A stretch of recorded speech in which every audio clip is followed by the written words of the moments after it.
اعوذ باللہ من الشیطان الرجیم، بسم اللہ الرحمن الرحیم۔ میرے آج کے لیکچر کا ٹاپک ہے رہے تم میں ہمیشہ ایک جماعت ایسے لوگوں کی۔ سورہ العمران آیت نمبر 104 میں اللہ پاک فرما رہے ہیں کہ اور چاہیے کہ رہے تم میں ہمیشہ جماعت ایک ایسے لوگوں کی جو دعوت دیتے رہیں نیکی کی طرف اور حکم دیں اچھے کاموں کا اور منع کریں برے کاموں سے، اور یہی لوگ ہیں در حقیقت فلاح پانے والے۔ بھائی اور دوستوں اور میرے بہنوں اور بیٹیوں، کسی بھی نظریے کو قائم رکھنے اور قائم کرنے کے لیے ایسے لوگوں کی ضرورت ہوتی ہے، اس نظریے کو جو کہ اپنی اس نظریے کی وہ صداقت کو مانیں،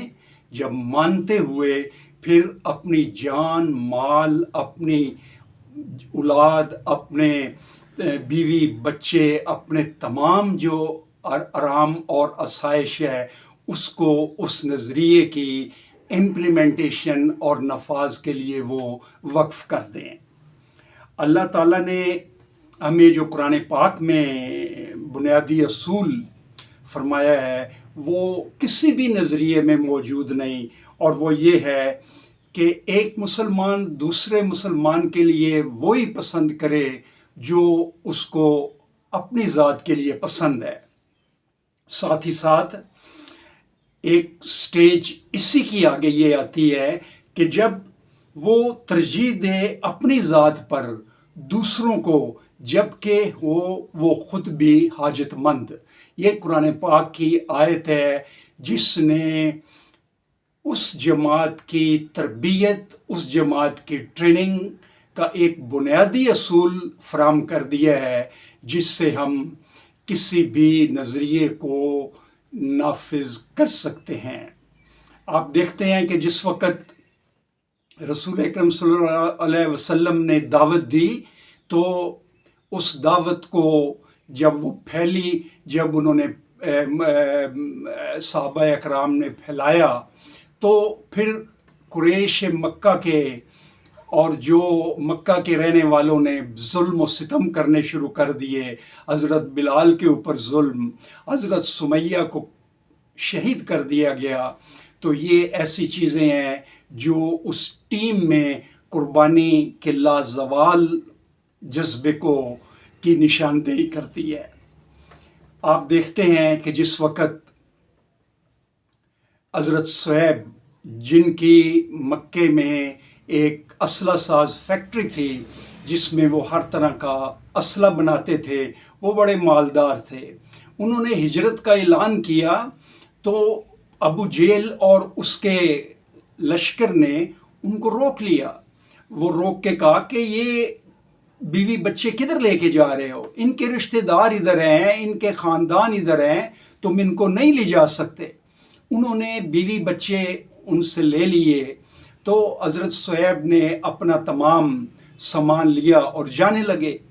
جب جانے لگے تو انہوں نے اس سامان کو بھی پکڑ لیا۔ انہوں نے کہا یہ پیسے اور دولت تو ساری آپ نے ادھر سے کمائی ہے، ہم آپ کو یہ لے کے جانے نہیں دیں گے۔ انہوں نے وہ بھی لے لی اور حضرت صہیب اکیلے سارا کچھ قربان کرتے ہوئے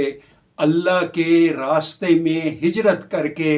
مدینے چلے گئے۔ یہ ہجرت کے واقعات ہیں جو کہ ہمیں نشاندہی کرتے ہیں کہ اللہ کے نبی نے، پیغمبر انقلاب نے جو جماعت تیار کی اس میں اپنی جان مال بیوی بچے اور ہر آسائش کو قربان کرنے کا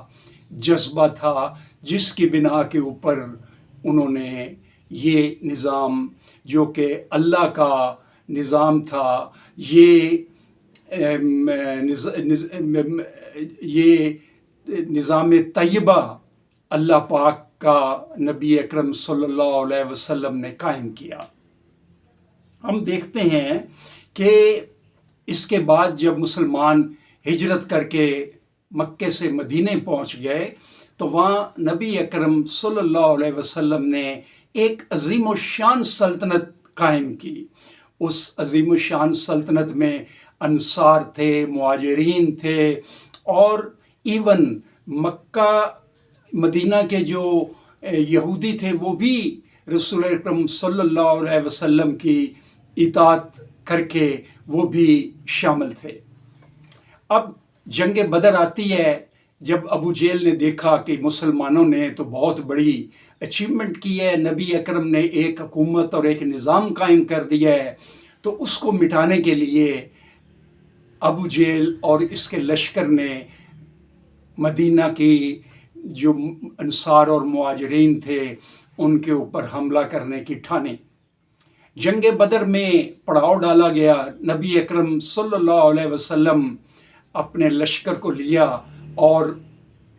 وہ جنگ بدر کے لیے روانہ ہونے لگے، تو آپ صلی اللہ علیہ وسلم نے انصار کے لشکر سے پوچھا، ان کے سربراہ سے لشکر کے سربراہ سے پوچھا کہ آپ کی کیا رائے ہے؟ تو انہوں نے جواب دیا کہ اے اللہ کے نبی،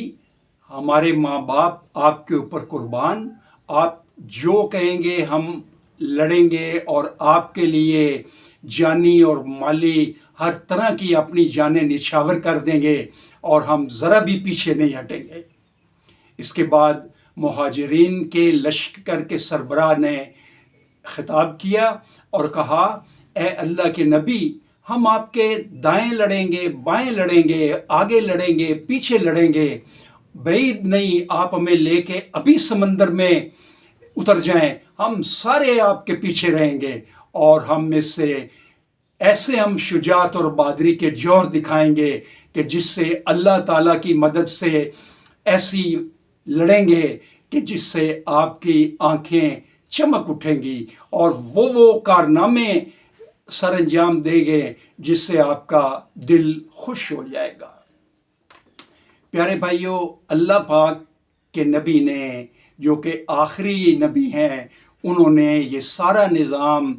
جو قائم کیا، مدینے میں ریاست قائم کی، یہ 313 لوگ تھے جن کا آپ دیکھیں کہ جب ہجرت کر کے آئے تو مسلمان جو مہاجرین تھے ان کے لیے انصار کے پاس اگر کاروبار تھا، آدھا کاروبار انہوں نے اپنے بھائی کو دے دیا، آدھا اپنے پاس رکھا، آدھا مکان اپنے پاس رکھا، آدھا اپنے بھائی کو دے دیا، ایون 2 بیویاں تھیں، ایک بیوی کو طلاق دے دی، وہ اپنے بھائی کو دے دی، اور ایک بیوی اپنے پاس رکھی۔ یہ اثار و قربانی کا جو جذبہ ہے، یہ پوری آسمان نے، کائنات میں، پوری دنیا میں آج تک کسی تحریک میں نہیں دیکھا جو نبی اکرم صلی اللہ علیہ وسلم کی تحریک نے مسلمانوں میں پیدا کر دیا تھا۔ تو میرے بھائیوں، یہ وہ جذبہ ہے جس سے کوئی نظریہ قائم ہوتا ہے اور قائم رہتا ہے۔ اللہ کے نبی نے یہ مسلمانوں کی جو تربیت کی، جو مسلمانوں کی 313 کی ٹریننگ کی، یہ اس کا نتیجہ ہے کہ اسلام دنیا کے ایک کونے سے دوسرے کونے تک پہنچا، اور اسلام جزیرہ نمائے عرب سے لے کے چین اور روس اور داغستان تک پہنچا، چچنیا تک پہنچا، اور پورے یورپ کو اللہ کے اس نظام نے منور کر دیا۔ تو میرے بھائیوں، جو نظریہ ہم نے قائم کرنا ہوتا ہے اس کے لیے تربیت یافتہ جماعت کی ضرورت ہوتی ہے، جو اس نظام کو قائم رکھتی ہے، اس کے لیے قربانیاں دیتی ہے، اور اس کو احساس ہوتا ہے کہ وہ نظریہ کیا ہے اور کتنی مشکل سے ہم نے یہ قائم کیا ہے۔ یہ جذبہ ہمارے قائد اعظم میں تھا، ہمارے لیاقت علی خان میں تھا، ہماری محترمہ فاطمہ جناح میں تھا، لیکن انفارچونیٹلی یہ پاکستان بنانے والوں کے بعد یہ ہمیں جذبہ نظر نہیں آیا، انفارچونیٹلی، اور اسی وجہ سے ہمارا ملک مشکلات کا شکار ہو گیا، ہمارا مشکلات نفسا نفسی، اور ہمارا ملک جو ہے وہ خود غرضی کے ایسے بنور میں پھنسا کہ آج تک مسلمانوں کے مسائل حل نہیں ہو سکے۔ اللہ تعالیٰ ہمارے ملک کو سلامت رکھے۔ یہ ہے تو ہم ہیں، یہ ہے تو ہماری بقا ہے، اور اس کے لیے ہمیں اسی جذبہ سے اپنی جانی، مالی اور عزیز و اقارب کی قربانی کرنی چاہیے، تاکہ ہمارا ملک پھر وہی عظمت حاصل کر سکے۔ وما علینا الا البلاغ۔